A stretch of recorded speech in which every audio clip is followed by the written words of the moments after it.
Hi viewers அனைவருக்கும் வணக்கம். உங்களில் ஒருவன் உங்கள் பாசக்கார பங்காளி. இன்றைக்கி ரொம்ப முக்கியமான விஷயம் தான் பார்க்குறோம். என்ன ஒரு விஷயம் கேட்டால் சத்யாவின் மரணத்தை பற்றி தான் சமூகமே இன்றைக்கி திரும்ப பார்க்கக்கூடிய ஒரு முக்கியமான விஷயம். பெண்களின் கொலைகள் அதிகமாக அதிகரிக்கிறது. காரணம் என்ன? இந்த கொலைக்கான காரணம் திட்டமிட்ட கொலையா, இல்லை இது யார் மேலே தவறு, பெண் மீதா இல்லை ஆண் மீதா அப்படின்றது தான் இந்த வீடியோஸ் நம்ம ஃபுல் அண்ட் ஃபுல் டீட்டெயிலாக பார்க்குறோம். பார்க்கறதுக்கு முன்னாடி நம்ம சேனல் வந்து நீங்கள் யாரெல்லாம் சப்ஸ்கிரைப் பண்ணாமல் இருக்கோ மறக்காம சேனல் சப்ஸ்கிரைப் பண்ணி மேலே இருக்க பெல் ஐக்கானை கிளிக் பண்ணி விட்டுங்க. அப்போ நாங்கள் அப்புறம் ஒவ்வொரு வீடியோ உடனுக்கூட அப்டேட் வந்து இருக்கும். சரி வாங்க இப்போ நம்ம வீடியோவில் போகலாம். என்னதான்டா வேணும் உனக்கு? இந்த உலகம் ஃப்ரெண்ட்ஸ், இப்போ பார்த்தீங்கன்னா சத்யாவின் மரணம் பெரும் அதிர்ச்சியை ஏற்படுத்தியிருக்கு. எதனால் ஏற்பட்டது அப்படின்றத இன்றைக்கி ரொம்ப முக்கியமான விஷயம். சதீஷ் என்பவர் யார்? ஃபர்ஸ்ட் ஆஃப் ஆல் சதீஷன் வந்து அந்த ஏரியாவில் வந்து ஒரு ரிட்டையர்மெண்ட்டான எஸ்ஏவோட மகன். ஓகேங்களா? இந்த மகன் பார்த்திங்கன்னா அவர் வந்து ஒரு சில பல காலங்களுக்காக சத்யாவும் சதீஷும் இருவருமே காதலித்து கொண்டு இருப்பாங்க அப்படின்னு சொல்லிட்டு தான் சதீஷ் வந்து வாக்குமூலம் கொடுத்துருக்காரு. நாங்கள் 2 பேருமே காதலிச்சு கொண்டு இருந்தோம். காதலிக்கும் போது அவங்களுக்கு வந்து வீட்டில் தெரிஞ்சதால் வந்து அவங்க என்ன வேணாம்னு சொல்லிட்டு அவாய்ட் பண்ண ஆரம்பிச்சிட்டாங்க. நானும் மீண்டும் நிறைய டைம் கேட்டால் அவங்க என்ன அவாய்ட் பண்ண ஆரம்பிச்சிட்டாங்க. அதுலேருந்து நானும் இந்த போதைக்கு அடிக்டாக அந்த ஏரியா பசங்களோட சேர்ந்து போதைக்கு அடிக்டாக கஞ்சா இது மாதிரி குடிக்க ஆரம்பிச்சிட்டேன். அதில் எனக்கும் நானும் தொடர்ச்சி அவங்ககிட்ட பேசியிருக்கும்போது அவங்க என்ன அவாய்ட் பண்ண எனக்கு கோவத்தில் எனக்கு இவங்க கிடைக்க மாட்டாங்களோ என்ற ஒரு ஆத்திரத்தில் நான் அந்த மாதிரி பண்ணிவிட்டேன். அவங்களை ட்ரெயினில் தள்ளி சாகடிச்சிட்டு, அது மட்டும் இல்லாமல் நானும் சூசைட் அட்டன் பண்ணுறதுக்காக தான் போனேன் அப்படின்னு சொல்லியிருக்காரு. இந்த வாக்குமூலம் எது வரைக்கும் நம்பலாம் அப்படின்றது கேட்டிங்கன்னா அது சொல்ல முடியாது. ஏன்னா எது ஃபேக்கு எது ரியல்ன்றது கூட வந்து பார்த்தவங்க தான் தெரியும். பட் அவர் சொன்ன மூலிமா ஒரு விஷயம் என்னென்னா, ஒரு காதலித்த பெண் தனக்கு கிடைக்கலன்ற ஆத்திரத்தில் வந்து தவறு செஞ்சுட்டார் அப்படின்னு சொல்கிறாங்க. இந்த தவறு வந்து சாதாரண தவறான்னு கேட்டிங்கன்னா கண்டிப்பாக கிடையாது. ஒரு காதல்னால் என்ன? ஃபர்ஸ்ட் ஆஃப் ஆல் ஒரு லவ்ன்றது வந்து அந்த நம்ம காதலிக்கிற பொண்ணை சந்தோஷமாக பார்த்துக்கிறது. நமக்கு கிடைக்கட்டாலும் சரி, நம்ம அதை உண்மையாக காதலிச்சிருந்தால் அந்த பொண்ணு கடைசி வரைக்கும் எங்கே இருந்தாலும் சந்தோஷமாக இருக்கணும். அதுக்காக மட்டும்தான் நம்ம யோசிப்போம். மேட்சிக்கும் அந்த பொண்ணை கொலை பண்ணியோ இல்லை அந்த பொண்ணை அசிங்கப்படுத்தியோ நம்ம வாழ்க்கையில் வந்து நல்லா இருக்கும்னு நினச்சின்னா கண்டிப்பாக இருக்க மாட்டாங்க யாருமே உண்மையாக ட்ரூவாக லவ் பண்ணாங்க. பட் இன்றைக்கி இந்த சதீஷ் இந்த மாதிரி தவறு செஞ்சது மிகவும் கொடுமையானது. இந்த கொலைக்கான தண்டனை என்ன சதீஷ்க்கு வழங்க வேண்டுமோ அது சரியாக வழங்க வேண்டும் அப்படின்றது முக்கியமான குறிக்கோள். இந்த மாதிரி கொலைகள் எதற்காக ஃபர்ஸ்ட் ஆஃப் ஆல் அதிகமாக நடக்குது, இது எங்கே தான் தவறு ஆரம்பிக்குது அப்படின்னு கேட்டிங்கன்னா, நான் எல்லாருமே சொல்லக்கூடிய ஒரே விஷயம், காதல் பண்ணுறது தவறான்னு கேட்டிங்கன்னா கண்டிப்பாக லவ்ன்றது தவறு கிடையாது. ஆனால் இன்றைக்கி இந்த லவ் எந்த மாதிரி போயிட்டுருக்குன்னா லிவிங் டுகெதர் லைஃப்ன்ற பேச்சுக்கு அடிக்ட் ஆகி போய் நிற்கிறோம். ஓகேங்களா? வேணும்னா கொஞ்சம் நாளைக்கு பேசிக்கலாம், பிடிச்சிருந்தால் அப்சர்வ் பண்ணி கல்யாணம் பண்ணிக்கலாம், இல்லையா விட்டுடலாம், அவ்வளோதான். இதுதான் இப்போ இருக்க லிவிங் டுகெதர் லைஃப். ஓகேங்களா? இந்த லவ்வே வந்து வேறு மாதிரி போச்சு. முதல்ல ஃப்ரெண்ட்ஸ் ஆர் லவர்ஸ் இது மட்டும் தான் இருந்தது. இப்போ பெஸ்டி குறுக்க இந்த மாதிரி சொல்லிட்டு ஏகப்பட்ட விதத்தில் நம்ம சமுதாயம் கலாச்சாரத்தை இழந்து கொண்டிருக்குது. ஓகேங்களா? இதெல்லாம் ஃபர்ஸ்ட் ஆஃப் ஆல் பேரண்ட்ஸுக்கிட்ட நான் சொல்ல விரும்புறது என்னன்னு கேட்டிங்கன்னா, உங்கள் பிள்ளைங்கிட்ட ரொம்ப தாராளமாக ஃப்ரீயாக பேசுங்க. ஏன்னா இன்றைக்கி சத்யாவோட மரணம் வந்து பார்த்திங்கன்னா இது ஆல்ரெடி வந்து பேரண்ட்ஸ் கிட்ட சொல்லியிருக்காங்க. எப்போ வந்து ரொம்ப நேரம் வந்து டார்ச்சர் பண்ணிட்டாங்க, லவ் பண்ண அப்படி சொல்லியிருக்காங்க. அவங்க வந்து ஒரு போலீஸ் ஸ்டேஷனில் கம்ப்ளைண்ட் கொடுக்கும்போது இந்த போலீஸ் ஸ்டேஷன் கம்ப்ளைண்ட்டே எடுத்துக்கலாம். அவங்க என்ன சொன்னாலும் சாதாரண பேச்சுவார்த்தையில் நடத்தி முடிச்சிருக்காங்க. அவங்க என்ன சொல்லியிருக்காங்க கேட்டிங்கன்னா, இல்லை அவன் இந்த மாதிரி தப்பு செய்ய மாட்டான் சொல்லிட்டு அந்த பையனும் ஒரு அது இல்லை இனிமேல் இது பண்ண மாட்டான் அப்படி சொல்லிட்டு அவன் பொண்ணோட அம்மாட்டையும் அப்பாட்டையும் சொல்லியிருக்காங்க. அதனால் சரி ஓகே அப்படின்னு சொல்லிட்டு அவங்கள விட்டுட்டாங்க. இது யார் இந்த விஷயத்த சொன்னதுன்னா, நீங்களே எல்லாம் நியூஸில் பாலிமர் நியூஸில் பார்த்துருக்கலாம். அந்த சத்யாவின் அத்தை. ஓகேங்களா? அவங்க தான் வந்து சொல்லியிருந்தாங்க. அவங்க அப்பாவோட தங்கச்சி அப்படிதான் சொல்லணும். அதான் சத்யாவோட அத்தை தான் சொல்லியிருந்தாங்க. அவங்க சொல்லியிருந்தாங்க, நானும் ஒரு போஸ்டிங்கில் தான் இருக்கேன், எனக்கும் தெரியும். அவங்க ஒருவேளை வந்து எஸ்ஏயோட பிள்ளைன்றதால சாதாரண பேசிட்டு விட்டாங்களா நான் தெரில. இந்த மாதிரி வந்து அந்த பொண்ணு அந்த என் பொண்ணு மேலே எந்த தப்புமே இல்லை, எல்லாம் அவங்க மேலே தப்பு அப்படின்னு சொல்லிட்டு அவங்க அத்தை ஒரு குறிப்பிட்ட ஒரு வார்த்தை சொல்லியிருந்தாங்க. ஆனால் அந்த போஸ்டிங்கில் இருக்குன்னு சொல்கிறாங்களா, அவங்கக்கிட்ட மக்கள் கேட்குற ஒரே வார்த்தை என்னென்னா, போஸ்டிங்கில் இருக்கீங்க, ஒருத்தர் வந்து பேச்சுவார்த்தைக்கு இல்லை எதுவும் தப்பு பண்ண மாட்டேன் சொன்னால் நீங்கள் எப்படி அப்சர்வ் பண்ணி ஏற்றின்னு போனீங்க? நல்லா படிச்சிருக்கீங்க, ஒரு போஸ்டிங்கில் இருக்குன்னு சொல்கிறீங்க. அப்போது ஒரு பொசிஷனில் நீங்கள் என்ன சொல்லியிருக்கணும்னா, ஃபர்ஸ்ட் ஆஃப் ஆல் நீங்கள் வந்து சொல்கிறது எங்களால் நம்ப முடியாது, இவரை ஒரு தற்காலிகமாக ஒரு கையை எடுத்து போட்டு தரணும்.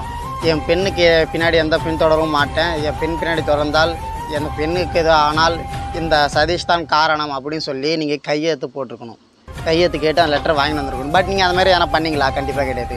இது ஃபர்ஸ்ட் ஆஃப் ஆல் அந்த வீட்டில் தான் தவறுகள் இருக்குது. அது மட்டும் இல்லாமல் இது அவங்க லவ் பண்ணியிருந்தால் அந்த பொண்ணு மீதும் சரியான நடவடிக்கை சட்டத்தை எடுத்துருக்கணும். ஓகேங்களா? ஏன்னா ஒரு பொண்ணு லவ் பண்ணி இந்த இடத்துல லவ் ஃபெயிலியர் ஆகிட்டான்னா அது ஆம்பளைங்க மத்தியில் ரொம்ப கஷ்டத்தை ஏற்படுத்துது. ஏன்னா இந்த இடத்துல வந்து ஆண்கள் உண்மையாகவே நிறைய பேர் வந்து சீரியஸாக லவ் பண்ணிட்டு இருக்காங்க. பட் அவங்களுக்கெல்லாம் அந்த லவ் ஃபெயிலியர் ஆகும்போது அவங்க மன வருத்தியில் அவங்க எத்தனை பேர் சூசைட் அட்டன் பண்ணுறாங்க, இல்லை குடிச்சிட்டு ரோட்டில் சுற்றின்னு இருக்காங்க. இந்த மாதிரி தன் வாழ்க்கையை சீரழித்து கொண்டு இருக்காங்க ஒவ்வொரு ஆண்களும். ஏன்பா லவ்வாலே லைஃப் போயிட மாட்டேங்கிட்டீங்கன்னா லவ்வால் லைஃப் போகுங்க. ஏன் போகாது? கண்டிப்பாக போகும். ஏன்னா ஒவ்வொரு லவ்வுக்கும் 1000 அர்த்தங்கள் இருக்குது. எல்லாருமே இப்போ நீ நினைக்கிறது 2K கிட்ஸ் லவ்லாம் வந்து கொஞ்ச நாளைக்கு பழகிட்டு விட்டு போயிடுவாங்க, அதான் 2K கிட்ஸ் லவ் அப்படின்னு நினைக்கிறீங்க. 2K கிட்ஸ் லவ்லேயும் சீரியஸ் லவ் இருக்குங்க. நான் 90 கிட்ஸ் தான் எல்லாம் சொல்லலாம். 2K கிட்ஸ்லேயும் சீரியஸ் லவ்லாம் இருக்கும். அந்த லவ் வந்து அன்பு யார் மீது அதிகமாக இருக்குதோ அவங்க மேலே என்றைக்குமே அக்கறை அதிகமாக இருக்கும். அப்படி நம்ம கூட விடிய ஃபோன் பேசிட்டு விடிய சேட்டிங் பண்ணிட்டா நம்ம கூட வந்து நீ தான் உலகம் அப்படின்னு சொல்லிட்டு எல்லாமே நம்ம கூட உண்மையாக இருந்துட்டு கடைசியில் நீ இல்லைன்னு சொல்லும்போது அந்த வலி ஏற்படுகிற அந்த வலி ரொம்பவும் கொடுமையானது. பெற்றோர்கள் நம்ம மீது எவ்வளோ பாசத்து, பெற்றோர் இறந்து போனால் எந்த வலி சுமக்க முடியுமோ அதையும் தாண்டி காதலி நம்மளை விட்டு போனால் மனம் வருந்துகிற வலி ரொம்பவும் கொடுமையானது தான் நான் சொல்லணுமே. இதுக்கு அரசாங்கமும் ஒரு காரணங்க. இந்த கொலைக்கு அரசாங்கமும் என்ன காரணம் அப்படின்னு எல்லாருக்குள்ளேயுமே யோசிக்க தாட்ஸ் இருக்கும். அரசாங்கம் கண்டிப்பாக ஒரு காரணம் இருக்குது. என்னென்னு கேட்டிங்கன்னா, ஒரு அரசாங்கத்தால் தான் இந்த இடத்துல குற்றங்கள் அதிகமாக இருக்குது. நான் எப்பவுமே சொல்லுவேன், தண்டனைகள் அதிகரித்த மட்டும் குற்றங்கள் குறையும் சொல்லுவேன். இந்த இடத்துல தண்டனைகள் அதிகரிக்க வேண்டாம், தண்டனைகள் சரிப்பதாக பிரிக்க வேண்டும் அப்படின்னு நான் சொல்கிறேன். இது என்ன சரிப்பதாக பிரிக்க வேண்டும் அப்படின்னு தாட்ஸ் எல்லாருக்குள்ளே இருக்கலாம். அவங்க ஒரு பொண்ணுக்கு ஒரு ஆணுக்கும் சரியான சட்டத்தை கொண்டு வாங்க. ஆணும் பெண்ணும் சமம் சொல்லிட்டு பொண்ணுக்கு மட்டுமே எல்லா சட்டத்தையும் கொண்டு வந்துட்டு ஆண் பிள்ளைங்க எல்லாருமே வந்து எது பண்ணாலும் தவறு என்ற இலக்கில் மட்டுமே குறிநோக்கமாக வச்சுருக்கீங்க. அதனால் ஆண்கள் மீது தான் ஃபுல் அண்ட் ஃபுல் குற்றச்சாட்டுகள் சொல்லப்படுகிறது. இங்கே பெண்களுக்கு எந்த குற்றச்சாட்டுகளும் கிடையாது. அதால் தான் மிகப்பெரிய தவறு விஷயம். ஒரு ஆண்கள் 14 செகண்ட் வரைக்கும் ஒரு பொண்ணை பார்க்கலாம், 17 செகண்ட் பார்த்தா அந்த பையனை அரெஸ்ட் பண்ணிடலாம் அப்படின்னு சொல்கிறீங்க. நல்லா நோட் பண்ணிங்க. அதே ஒரு பொண்ணு ஒரு ஆண் மகனை அதே மாதிரி பார்த்தா அந்த பொண்ணையை அரெஸ்ட் பண்ணக்கூடாது. ஏன் சட்டத்தை அந்த மாதிரி கொண்டு வரல? அப்போது பெண்கள் வந்து பார்க்கலாம், ஆண்கள் பார்த்தா தவறான விஷயமா?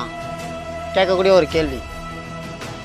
இந்த நேரத்தில் ஏன்பா இதெல்லாம் சொல்லிட்டுருக்கேன்னா, இதெல்லாம் இந்த நேரத்தில் தான் சொல்லி ஆகணும். ஏன்னா எல்லா டைமும் ஆண்கள் மேலேயே குற்றச்சாட்டை சொல்லிக்கினே இருக்க இந்த உலகம் பெண்கள் மீதும் குற்றங்கள் இருக்குன்றதை நான் காட்டணும்.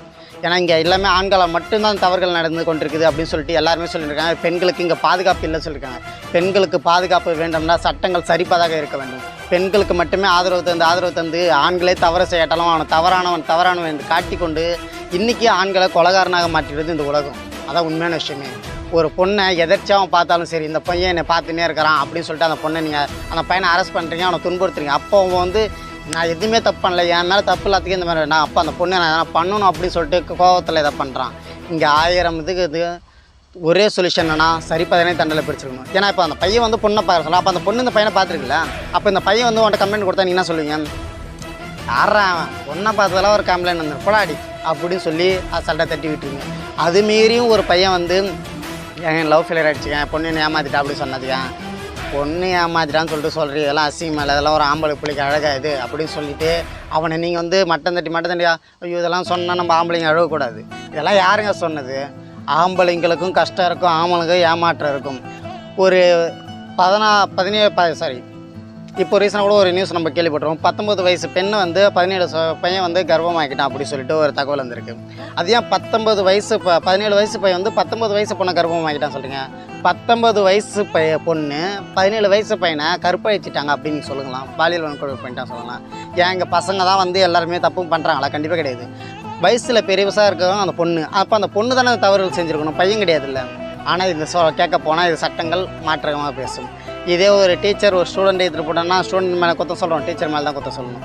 அதே மாதிரி தாங்க இங்கே காலகட்டத்தில் பெண்களுக்கும் சரியான தண்டனைகள் வழங்க வேண்டும் அப்படின்றது தான் இன்றைக்கி இந்த மக்களோட கோரிக்கைகள் இல்லை தெரியல. ஆனால் ஆண்களோட ஒவ்வொரு கோரிக்கைகளும் இலவசம் பேருந்து பெண்களுக்கு, இலவச பாதுகாப்பு பெண்களுக்கு, எல்லா பாதுகாப்புகளுக்கும் பெண்களுக்கு மட்டுமே நீங்கள் கொடுக்குறீங்க. இந்த ஆண்களுக்காக என்ன இது ஒதுக்கிறீங்க சமுதாயத்தில்? ஒயின் ஷாப்புமா தேவை எங்களுக்கு? ஒயின் ஷாப்லாம் தேவையில்லையே. பெண்களுக்கு எவ்வளோ உரிமைகளை கொடுக்குறீங்களோ அதே மாதிரி ஆண்களுக்கு உரிமை கொடுக்குறோம். ஒரு பெண் ஆணை ஏமாற்றிட்டு போனால் அந்த பெண்ணுக்கு சரியான தண்டனை வழங்க வேண்டும். அதை விட்டுட்டு பெண்களுக்கு என்ன லவ் பண்ணிங்களா, என்ன ப்ரூஃப் இருக்குது, இதெல்லாம் சொல்லுங்கள் அப்படின்னு சொல்கிறீங்க. அதே ஒரு ஆண் வந்து உங்களால் ஒரு பையன் வந்து என்னை லவ் பண்ணி ஏமாற்றிட்டாங்க அப்படின்னு சொன்னச்சுக்க எந்த ப்ரூஃபும் கேட்கறா, ஏமாற்றிட்டானா உடனே இப்போ அரெஸ்ட் பண்ணு அப்படின்னு சொல்லிட்டு உடனே அரெஸ்ட் பண்ணுறது, அவனை தூக்கி வச்சு என்ன அடிக்கிறது.